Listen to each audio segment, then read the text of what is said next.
Kalau Anda seorang perawat di Indonesia, pasti pernah deh dihadapkan sama satu persimpangan jalan yang besar banget di awal karir. Sebuah pilihan yang, jujur aja, bisa nentuin arah masa depan profesional Anda. Jadi, pilih yang mana nih? Lanjutin pendidikan ke jenjang yang lebih tinggi, mungkin ambil nurse, S2, atau bahkan spesialis, atau langsung tancap gas, fokus bangun karir klinis dan dapetin pengalaman praktis sebanyak-banyaknya. Dan ini, percayalah, bukan pertanyaan yang gampang dijawab. Biar kita kebayang sepenting apa pilihan ini, coba deh lihat angka ini, 563.739. Itu adalah jumlah perawat di Indonesia pada tahun 2022.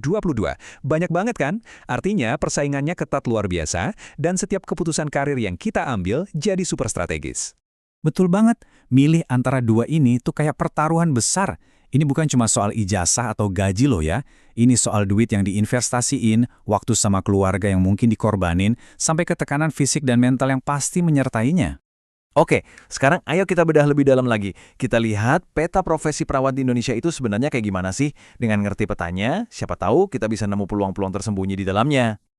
Nah, yang bikin kaget dari data ini tuh pertumbuhannya yang gila-gilaan. Coba lihat grafiknya deh. Dari yang cuma sekitar 223.000 di 2017, loncat lebih dari 2 kali lipat jadi lebih dari 1,5 juta dalam 5 tahun aja. Ini bukti kalau profesi perawat itu bukan cuma besar, tapi juga lari kenceng banget perkembangannya. Terus, mereka semua kerja di mana? Nah, data Kemenkes nunjukin mayoritas 58% itu di rumah sakit. Oke? Terus 29%-nya di puskesmas. Nah, tapi yang bikin penasaran tuh yang ini nih. Lihat deh, ada 13% yang masuk kategori lainnya. Lumayan gede loh itu. Ini kan yang bikin kita mikir ya kan, apa sih isi dari 13% itu? Kalau bukan di rumah sakit atau puskesmas, terus kemana perginya lebih dari 1 dari 10 perawat di negara kita? Jawabannya, ternyata bisa membuka sebuah dunia karir yang mungkin kita nggak pernah kepikiran sebelumnya. Oke, kita intip lebih dekat yuk. Nah, ini dia salah satu jawaban dari misteri 13% tadi. Perawat industri. Sebuah jalur karir yang, menantang banget dan beda jauh dari lingkungan rumah sakit yang biasa kita kenal. Dan gambar ini nunjukin dengan jelas betapa bedanya dunia mereka. Lupain deh koridor rumah sakit yang bersih dan steril. Coba bayangin, Anda kerja di tengah lokasi tambang, di anjungan minyak lepas pantai, di tengah perkebunan luas, atau di tengah sibuknya pelabuhan. Ini keperawatan di garda terdepan industri, literally. Jadi, tugas mereka ngapain aja sih? Well, mereka itu tim UGD-nya di lapangan. Siap nanganin kasus darurat, sekaligus ngerawat kesehatan para pekerja. Nah, yang paling penting, mereka ini wajib punya sertifikasi K3, Kesehatan dan Keselamatan Kerja. Kombinasi skill inilah yang bikin karir mereka jadi unik banget. Dan, ini nyambung lagi ke dilema kita di awal, jalur ini sering banget nawarin fleksibilitas waktu yang lebih oke. Jadi bisa banget sambil lanjut kuliah. Nah, setelah kita lihat ada jalur lain yang menarik kayak perawat industri, ayo kita balik lagi ke pertanyaan utamanya. Gimana caranya nih kita menyeimbangkan antara tuntutan pendidikan dan karir? Di satu sisi, ada pendidikan. Ini ngasih kita pondasi teori yang kuat ya kan? Buka pintu ke posisi-posisi strategis dan pastinya potensi gajinya lebih bagus. Tapi di sisi lain ada karir. Ini ngasih kita pengalaman praktis yang harganya nggak ternilai. Kita bisa bangun rekam jejak profesional dan seringkali pengalaman ini justru yang lebih dilihat sama perusahaan seiring berjalannya waktu. Dua-duanya sama pentingnya. Jadi, intinya tuh di sini. Ini bukan soal pendidikan lawan karir. Sama sekali bukan. Keduanya itu justru saling melengkapi, kayak dua keping puzzle.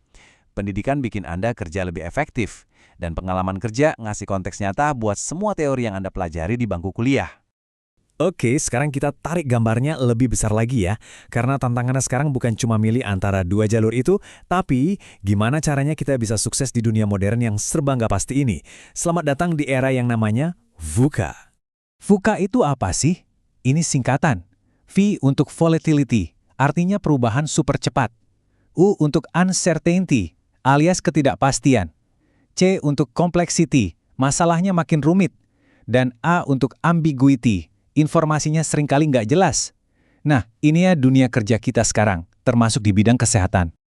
Terus gimana caranya kita bisa selamat dan malah berkembang di era kayak gini? Kuncinya ada di skill kita. Kita harus bisa beradaptasi, jadi kreatif cari jalan keluar, fleksibel kalau ada perubahan mendadak, dan yang paling penting, punya kemampuan berpikir kritis buat ngambil keputusan yang pas di tengah situasi yang nggak jelas. Nah, ini dia kesimpulan utamanya. Di zaman VUCA ini, sukses itu bukan lagi soal seberapa banyak ijazah yang Anda punya atau seberapa lama Anda kerja. Bukan. Sukses itu sekarang diukur dari seberapa cepat Anda bisa belajar hal baru dan beradaptasi sama semua perubahan yang ada di depan mata.